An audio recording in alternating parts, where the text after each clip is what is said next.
All right, big 49ers coaching changes. Have a surprising update for you here from Indianapolis at the NFL Combine. Brian Griese is out as the 49ers quarterbacks coach. Mick Lombardi, who joined the staff last year, no relation to me, is in as the 49ers QB coach. As of now, we're still waiting for John Lynch to speak tomorrow to figure out exactly what happened with Brian Griese. I know that he had interviewed for an offensive coordinator spot about a month ago, but he hadn't been hired to that offensive coordinator spot. And the quarterback play under Brian Griese had been good for the 49ers ever since 2022. So this is a surprising move. This is still a developing situation. The 49ers have announced a bunch of other coaching staff changes. We can go through all of them right now on this show. Some of them you already knew were coming down the pipe, but we didn't know the exact title. Now we have the exact title for Gus Bradley. He's going to be the assistant head coach of the defense. That is the former Legion of Boom defensive coordinator, former Indianapolis Colts defensive coordinator, and also the former Jacksonville head coach. I can go top to bottom here. Colt Anderson is going to be an assistant for Brant Boyer on special teams. Ronald Blair, the former 49ers defensive lineman, was a coaching fellow last year, helping out with the defensive line. He's now a special teams quality control coach. So technically a promotion for Ronald Blair. Obviously, Bradley, a lot of experience on the coaching staff. Ray Brown, we had reported that before. He's going to be the cornerbacks coach for the 49ers. New title for Chris Foerster. He's now the assistant head coach and the offensive line coach. Technically, the 49ers don't have a run game coordinator anymore. That was the job that Chris Foerster, or one of the jobs that he was titled with last year. Joe Graves comes aboard as an offensive assistant working with the quarterback. So he'll be working under Mick Lombardi. Patrick Hagedorn is going to be the new chief of staff for the 49ers. Leonard Hankerson, the wide receivers coach, gets a promotion. He is now also the pass game specialist for San Francisco. Andrew Hayes-Stoker comes aboard as an offensive assistant and wide receivers coach. And this is one we've been waiting for a while. Clay Kubiak is now officially the offensive coordinator. You'll remember I asked Kyle Shanahan about responsibility on the coaching staff and, if there was going to be a counterbalance to what he does play calling wise. And Kyle just served up some news to me back in January. He said, yeah, well, Clay Kubiak has earned an offensive coordinator title. I'm going to be promoting Clay Kubiak. Now, the 49ers was a not so fast kind of thing. They had to satisfy the Rooney Rule before formally hiring Clay Kubiak. So nearly 2 months later, maybe a month and a half later, finally, Clay Kubiak is hired or promoted as the 49ers offensive coordinator. Kyle Shanahan is still going to call the plays, but this is the first time that the 49ers have had an offensive coordinator under Kyle Shanahan since Mike McDaniel left to Miami. And I think that it is very important for the 49ers to have that counterbalance to Kyle Shanahan as far as respect within the offensive power structure. You need somebody, a great example is the game against the Detroit Lions. They passed 16 straight times, and it ended up burning them. This was a game where the 49ers were balanced throughout the course of the first half. Everything was going well. Offense is passing and running the football to keep the Detroit Lions off balance. And then Kyle Shanahan got stuck in a passing rabbit hole in the second half, and he called 16 straight pass plays. And well before number 16, it hit code red for the 49ers. You saw Kirby Joseph, the Lions safety, just sitting on pass. And the 10th pass was an interception for Brock Purdy, with Kirby Joseph just staring at Brock Purdy's eyes, praying on a play call that he knew was coming. And, I always think that if Kyle Shanahan, who's dealing with so much on the sideline, he shouldn't absolve himself of play calling duties. He's one of the best in the game. And we've seen the danger of not calling plays. If you're the head coach, it means that you're going to be scrambling every single time that one of your play calling assistants gets promoted. The Lions themselves are going to be dealing with that this offseason, with Ben Johnson having left to the Chicago Bears. So it's great for continuity to have the head coach calling the plays, but he has to have a governor. He has to have another set of eyeballs that is keeping him in check. Like, hey, coach, you've called 10 straight pass plays. You've called 15 straight pass plays. let's run the football a little bit. Let's make you go. I'm watching Kirby Joseph here from the booth. You could radio this down to Kyle Shanahan, and he is preying on the pass every single down. We've got to break out a tendency. So I think that Clay Kubiak earning the same level of respect as Mike McDaniel, the only other lieutenant to hold offensive coordinator duties for the 49ers, the offensive coordinator title for the 49ers. I think that's really important for the balance and for the health of the 49ers offense. Back to the full list. Mick Lombardi, quarterbacks coach for the 49ers. He is in. Brian Griese is out. We are still waiting to get some of the intel on why Brian Griese is no longer with the 49ers. Jake Lynch. Yes, that is John Lynch's son, who played football at Stanford, recently at a college level assistant coaching job, just kind of a quality control job in college. He gets an opportunity with the 49ers as a defensive quality control coach. Greg Scruggs is the assistant defensive line coach that's going to be under Chris Kasarik. And Jacob Webster is the offensive quality control coach whom the 49ers have added. So that is the full list. I'll tell you a little bit more about some of these new names here over the course of this show. But Brock Purdy is getting a new quarterbacks coach. That's the first thing that we need to talk about. That's the headlining news. We already knew that Gus Bradley was coming aboard. We knew that Clay Kubiak was going to be the offensive coordinator. The 49ers just had to get through that entire process. We suspected that somebody like Leonard Hankerson would get a promotion. I thought that Daniel Bullocks, the defensive backs coach, might get some sort of promotion on that side of the football, but it doesn't look like it. It looks like he's just going to remain the DB coach with Ray Brown working underneath him as the cornerbacks coach. Obviously, Robert Saleh, that had already been announced. He's the new 49ers defensive coordinator. He's in charge of a lot of these defensive staff changes because he's the boss of the defense. That was the big news, though, for the defense over the course of this offseason.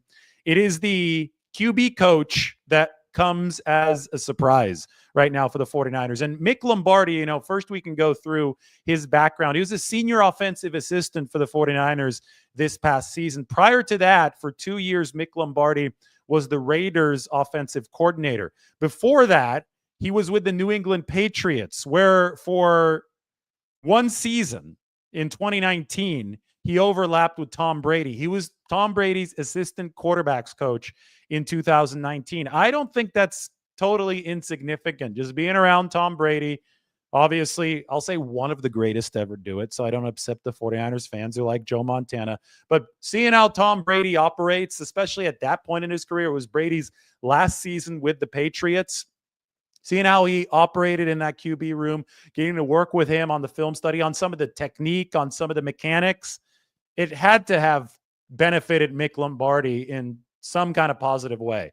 And I really can't wait to ask Mick about that now that he's officially the quarterbacks coach. I think that we talked a little bit about it last year, but he was a general offensive assistant for San Francisco in 2024. He wasn't the specific quarterbacks coach for the team. Now he's going to be in that specific spot. Now, Mick has actually had 2 stints with the 49ers. He was an offensive assistant and then a defensive assistant in 2014 and 2015, respectively. In 2013, he started his NFL tenure as a special assistant to the head coach. That was Jim Harbaugh in 2013. Mick is the son of Mike Lombardi, the former NFL executive, former general manager. So he came from Fordham, 2009, 2010. Fordham, by the way, the alma mater of Vince Lombardi, but Fordham coaching assistant, 2009, 2010. Mick went to college at Fordham, and then he moved on to the 49ers in 13, 14, 15, and then finally in 2016 when he was an offensive quality control coach. Following that, 2 years with the Jets, the year with the Patriots as their QB coach, assistant QB coach, a couple more years with New England as a wide receivers coach, then offensive coordinator with the Raiders, finally came to the 49ers last season under Shanahan and John Lynch. Now he's going to be the quarterbacks coach replacing Brian Griese. I think that it's important to note that the 49ers QB room saw a lot of success with Brian Griese as its coach over the course of the past 3 seasons. By the way, Mike points out, let me correct myself from earlier, that Daniel Bullocks already has a higher title. I guess the 49ers gave Bullocks the title last month. I'm sure we reported on it at the time. He is the defensive passing game specialist and the head DB coach. So I stand corrected. I'm going to make sure this show is fully accurate. Daniel Bullocks is now not just the DB coach, he is the defensive pass game specialist. And Ray Brown, whom the 49ers hired from Boston College, is the cornerbacks coach working under Daniel Bullocks. So for the record, I am now correct on that front. But now back to Brian Griese, who's been replaced by Mick Lombardi. We're still waiting on official word. John Lynch is going to speak tomorrow here in Indianapolis, so we'll have a little bit more intel on that front. But I do have to say, from 2022 to 2024, starting with 2022, when the 49ers saw historically exemplary quarterback play, right? Brock Purdy came from number 262, and Griese was one of the first coaches who was on Brock Purdy in that scouting process. It was Purdy and Brian Griese who were FaceTiming before the 49ers drafted Brock Purdy with that final pick in that draft. But Purdy came from pick number 262 to insanely good efficiency as a rookie after he replaced Jimmy Garoppolo. And Garoppolo also delivered some of his best football. I would say it was Garoppolo's best post-ACL football under Brian Griese in 2022. Trey Lance, just has never really had the talent and the processing speed to give the 49ers, and just the running speed too, to give the 49ers or any team what they've needed at the NFL level. But I do think that the way that they reworked Trey Lance's game, and that all came under Brian Griese. I mean, they were able to develop Trey Lance enough to trade him away. and that's saying something compared to how rough he looked early on with the 49ers. And that was obviously before Brian Griese showed up. It was in 2021. So that's all outside of Griese's purview. The work they were able to do with Lance following the 2022 injury before they traded him in 2023, that was under Griese's purview, I think was impressive enough. I thought he was starting to get some of the pro-style concepts down to the point where the Cowboys were willing to send a fourth-round pick. So I don't necessarily consider Trey Lance a failure from Brian Griese's perspective. I thought that he got the most Griese did possible out of Trey Lance in that 2023 run-up, and then they traded him away. But where the resume truly shined for Brian Griese was with Garoppolo and with Purdy in 2023, and then with Darnold. Garoppolo and Purdy in 2022, and then with Darnold, Sam Darnold in 2023. I mean, that whole QB rehab project was a line on Brian Griese's resume as well. But now the news comes in that Mick Lombardi has replaced Griese. Maybe Griese's going to take a college offensive coordinator job. At this point, I will underscore that we do not know, that we are waiting for reason why Brian Griese is no longer the 49ers QB coach. We are going to sit back and start collecting that intel here over the course of, I would say, the next 24 hours or so. John Lynch is going to speak at 2 p.m. Eastern, 11 a.m. Pacific time tomorrow. For the quarterbacks coach position that went to Mick Lombardi, the 49ers also interviewed DJ Williams, the Falcons offensive assistant and assistant quarterbacks coach. So DJ Williams was a candidate. It went to Mick Lombardi, with whom the 49ers were more familiar because he had already been under Kyle Shanahan's staff for an entire season. It was a head coaching interview with the Jets that Brian Griese declined. Last year, he interviewed for an offensive coordinator spot. This year, he declined a head coaching interview with the Jets. All the national names seem surprised by this as well. Ian Rappaport just pointed out that it was a head coaching interview from the Jets that Griese declined. Nobody was on top of this news-wise. I mean, normally this kind of stuff leaks a little bit early. 49ers put out the press release announcing their new coaching staff. And the first thing I noticed was that there's a QB coach listed on here, and Brian Griese's not listed on here with a new title. So this is surprising news on this Tuesday evening in Indianapolis. I know it's still Tuesday afternoon back on the West Coast. Now, as far as Brock Purdy's development goes, we should open up our State of the 49ers quarterback edition. up on the San Francisco Standard, because obviously, statistically, Brock Purdy took a step back this past year, but I think that he still did a lot of things really well. And the structure around him was crumbling in 2024. So it was really hard to get a firm read on the true direction, the developmental direction of Brock Purdy, given how poorly the situation around him was devolving. Through it all, though, Brian Griese was his quarterback's coach. And now, for the first time in his NFL career, Brock Purdy is going to have to deal with a new QB coach, but it is somebody with whom he's familiar in Mick Lombardi from last season. Let's take a look at our state of the 49ers quarterback position. I have the offensive line piece up here. Got to get the QB piece. The QB piece, this one was the one with the really cool artwork. I mean, I really appreciated what Clay Roddery did from an art perspective on our State of the 49ers QB piece. There you go. There's Purdy throwing the football. I mean, the entire State of the 49ers series up on the Standard, you should go check it out, was masterfully illustrated. Have to give that to Clay Roddery. We're going to, I mean, this, ever since Brian Griese joined as the 49ers QB coach, he gets at least some credit for this, and I'll stretch this out to the whole screen. Brock Purdy's been the most efficient quarterback in football since 2022. Now, when you look at this, it obviously he's not been at 0.254 EPA per play over the course of the past season. He's not been at a 52.6% success rate, also tops in the league over the past season. Those splits worsened over the course of the 2024 season, but they didn't worsen by all that much.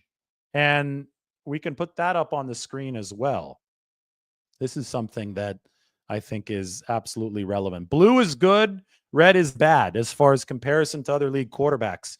And the efficiency for Purdy, I mean, it was dark blue in 2023. We're talking historically good, by far the best in the league. 2024 drops to 0.208. It's roughly the same, a little bit worse than the numbers in 2022, but that was when most of the supporting cast around Purdy was healthy. So statistically, this was his worst year, but we've talked about the deteriorating situation at receiver for the 49ers. They had the lowest separation in the league. We've talked about the fact that Purdy was really, really good still against zone coverage, but not against man coverage, which indicates that it's not really Purdy's fault. I mean, man splits in the NFL against man-to-man coverage, those are reflections of separation, and the 49ers got the least of it in the entire NFL with Ayuk hurt. We talked about the Ayuk trade interest that other teams have been throwing on the 49ers. We've talked about Christian McCaffrey being hurt. We've talked about Deebo Samuel not delivering the way that the 49ers needed him to, probably injury related as well in 2024. So, I mean, all of that, plus the 49ers struggles to run the football, also a byproduct of Christian McCaffrey's absence this past season, Jordan Mason's injury. All of that culminated in Purdy still playing well. I mean, the PFF grade barely moved this past year. The interception rate barely moved. The sack rate was roughly the same, but the efficiency went down. And the look at all of this in its totality suggests that Brock Purdy is a stable commodity that now is going to be working with a new quarterbacks coach. I mean, they're really, it's going to be hard, and we're going to have to talk to Kyle Shanahan to gauge this, and maybe John Lynch will provide some clues for us tomorrow. But you do wonder when you look back at the tape of 2024, was Shanahan seeing completely eye to eye with Brian Griese on the progression of where Brock Purdy should go with the football on some of the plays that broke down? Was that all happening in lockstep for the 49ers? At this point, we're sitting here and this is surprising news. And I'm thinking of, okay, there obviously was an efficiency regression for the 49ers offense in 2024. Where is Kyle Shanahan trying to course correct? And is part of his course correction this change at quarterbacks coach? Or is Brian Griese just off to take another challenge in college? We also know that after year one, this was between 2022 and 2023, there were some questions regarding whether or not Brian Griese was going to return to the 49ers staff, just given the hours that coaching in the NFL required.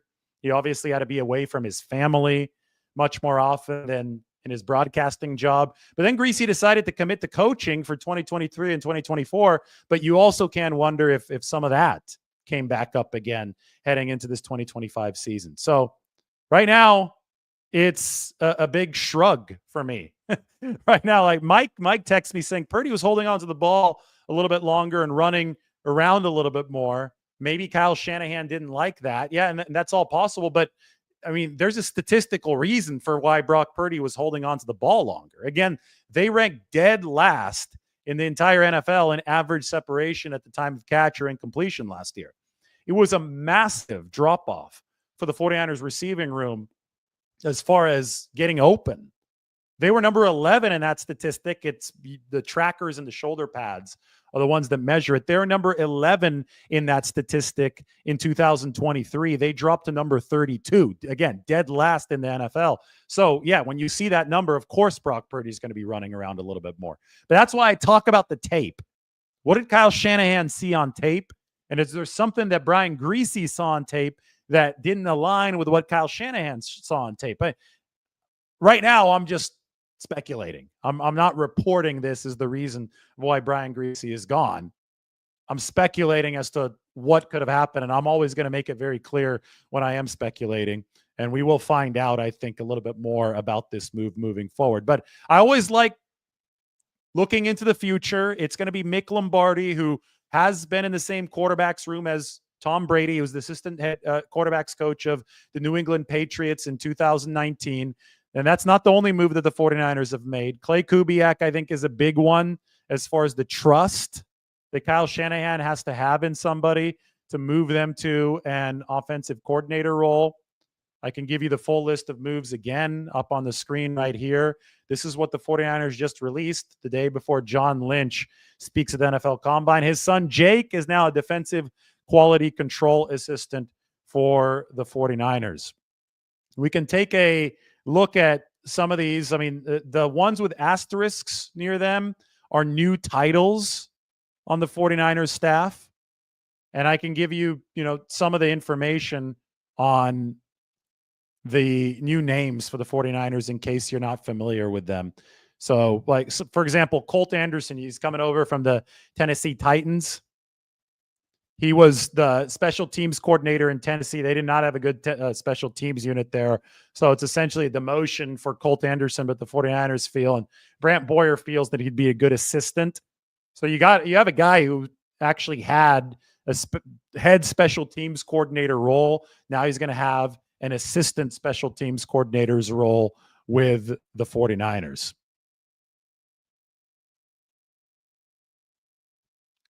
Joe Graves, moving from an assistant O-line coach. Had been with the 49ers for 3 seasons to an assistant quarterbacks coach, which is interesting. And at the lower levels of coaching, you actually see movement like this happen. They're guys like Kyle Shanahan has coached all over the football team. I mean, he even worked with the defense when he was with Tampa Bay. So young coaches, they're more likely to move around before they settle on a spot. So Joe Graves has moved around from that offensive line to an assistant QB coach role for the 49ers. Bradley, officially aboard for the 49ers, former head coach and defensive coordinator. The assistant head coach of defense is the formal title. Brandon Staley was an assistant head coach last year on the defensive side, obviously. He is now the defensive coordinator of the Saints. Ray Brown, we expected that DB coach, cornerbacks specialization for him.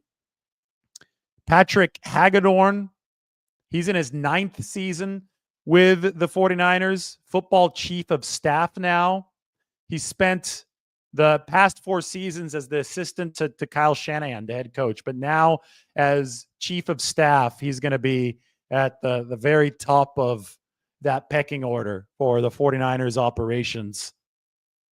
and how everything is going to be working. I think it's a really important role for communication amongst the coaching staff. Obviously, Clay Kubiak, officially the offensive coordinator for the 49ers. Andrew Hayes Stoker is in his 5th season with San Francisco. This is going to be his first working with the wide receivers as an assistant there. He was an assistant DB coach and defensive quality control before then.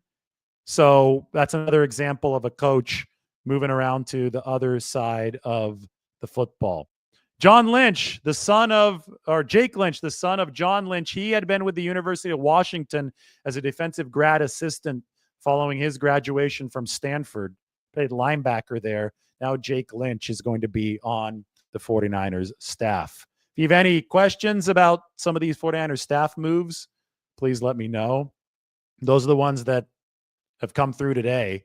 Previously, they promoted Daniel Bullocks. He now is an assistant in Ray Brown. And we already knew that they were going to promote Clay Kubiak. We were just waiting to see when that officially happened. It now has officially happened. Here at Indy for the NFL Combine, there was talk earlier today, and I already dedicated a show to this. You can go and check out that show, but I guess I should go over some of the news from earlier today. Yes, there has been some trade interest for Brandon Ayuk, but no, it makes zero sense for the 49ers to move off of a player that they just extended this last season. Ayuk is at his lowest worth possible right now. He's coming off of an ACL and an MCL tear. The 49ers are in a position where, because they paid out the big contract with the staggered bonus structure, they would shoulder over $40 million in dead money to move off of him now. You've got the dam built against the acceleration of that dead money to hit now, as long as you keep him. But if the second you jettison Brandon Ayuk, that dam ruptures and you face all of those cap charges now. So to justify that, you'd have to get some sort of trade return for Brandon Ayuk, but you're not getting that trade return now. I can guarantee it, since he was playing poorly last year before the ACL, the MCL tear. 49ers best move right now is to hope that Brandon Ayuk's stock resurfaces. So teams have been interested because they want to get him on the cheap. He's got a veteran minimum base salary this year and next year that an acquiring team would be able to pick up, but you're not getting Brandon Ayuk on the cheap unless you blow the 49ers away with draft capital, which nobody, I think, would be willing to do at this point, unless somebody's willing to bet big on Brandon Ayuk. But you have to bet so big to overcome numbers that just don't make sense. So that was the rumor earlier today. It wasn't even a rumor, it's a report. Teams have kicked the tires on Brandon Ayuk, but the 49ers not interested in that. Meanwhile, the Browns and Andrew Berry say that they're not interested in trading Myles Garrett. I don't think that's smart from Cleveland's perspective, but Andrew Berry has to worry about his own job. He might be on the hot seat, so he doesn't want to make the team worse right now. I get it. It's led to more short-term thinking in Cleveland, but maybe that's the problem. Maybe their lack of long-term thinking is why they've gotten themselves into this mess in the first place. Seahawks also going to be trying to extend Geno Smith's contract. So that's the big Indy Combine intel from today, topped off with this coaching staff news for the 49ers. Big coaching changes across the board. Mick Lombardi coming in to be the quarterback's coach. Brian Griese no longer around for San Francisco. Mike has some news. Aaron Rodgers prefers to play for the Rams if Matthew Stafford is traded, and he'd bring Davante Adams along with him if Davante Adams is also released. Rodgers and Adams are still both under contract with the New York Jets as we speak. Now, the problem for the Rams, and maybe Aaron Rodgers is willing to come along at a discount. Maybe he's ready to go ring chasing with Davante Adams. But, I mean, a big problem for the Rams right now is that Matthew Stafford is 37. Aaron Rodgers is even older, and neither of these two guys have been good over the past 3 years. I mean, they're both down here. And that's significant. I mean, good quarterbacks are in the top right here. Underperforming quarterbacks are on the left side, especially in the bottom left. Stafford and Rodgers, they're both in an eerily similar spot.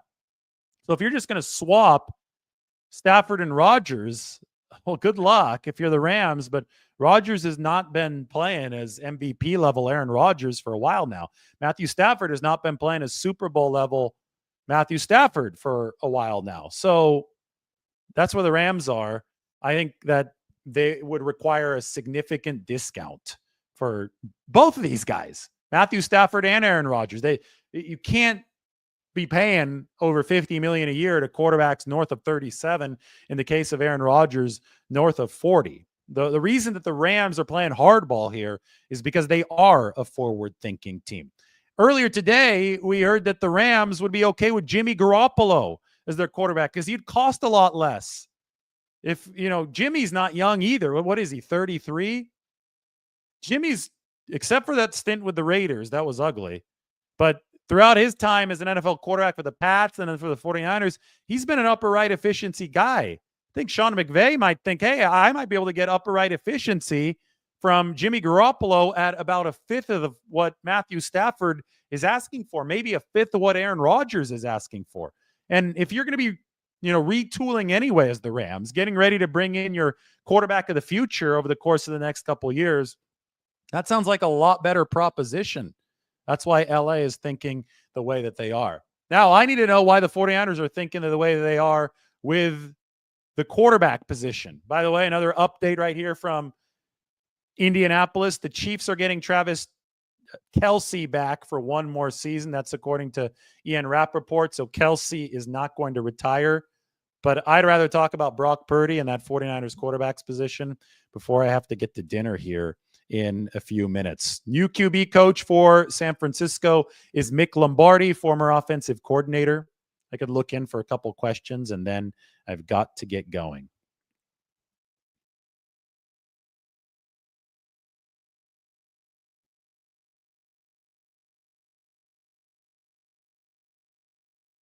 Yes, indeed. This is a real show. We talk about everything here. We've gone through all the news. I've given you some 49ers intel of my own. It's been a lot of fun to do this over the course of the last few years. Thank you for watching. CMC is 100%. I could confirm that as well. I would expect a big year out of Christian McCaffrey in 2025.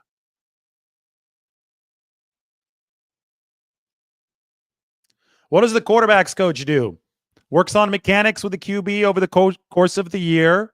And again, over the course of the year is important. And make sure that the head coach's vision is communicated. You go from whiteboard or film room to field. So you have to take the schematic vision and translate it to mechanical success. The QB coach is the bridge of instruction for that. So the 49ers had Griese 2022, 2023, 2024, the length of Purdy's career so far. And now it's going to be Mick Lombardi, who was already with the staff last season. All right, everybody, hit that subscribe button. Big news. I'm keeping you updated. Time for me to hit dinner here in Indianapolis. Another big show coming tonight. So not only hit the subscribe button, hit that notification bell too. And we'll talk to you very soon.